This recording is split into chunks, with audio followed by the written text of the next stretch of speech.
চাচা, কি কি করে যে বলি চাচা? কেন, কি হয়েছে বলবো?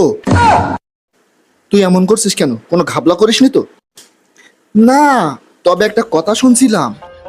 কার সম্বন্ধে রে? কার আবার? তোমার সম্বন্ধে? হুম হুম, নিশ্চয় সুনামের কথা। হ্যাঁ, বিশাল সুনামের, বলবো?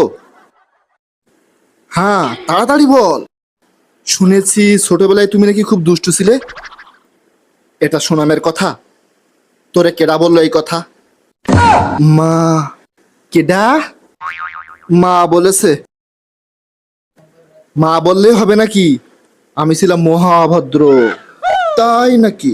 তুমি নাকি স্কুলের টিফিনে 4 জনের খাবার খেতে? কেমনটা লাগে? আরে ওটা তো খেতাম পুষ্টির জন্য। তাই? বিশাল ব্যাপার। খেলে তো বিশাল শক্তি পেতাম। শক্তি দিয়ে কি করতেন? মারামারি? কেমনটা লাগে? আরে মারামারি করবো কেন? দৌড় প্রতিযোগিতায় সবাইকে হারাতাম। মানে খাওয়ার ধরে প্রথম। ব্যাটা, কথা একটু বুঝা শুনে বলিস। তুমি কেন রেগে যাচ্ছ? তার আগার মতো কথা বললে রাখবো না।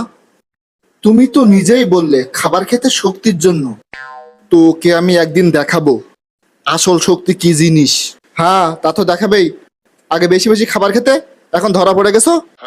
তুই এখান থেকে যা, তোর যেন আমার চোখের সামনে না দেখি। উচিত কথা বললেই তো দোষ।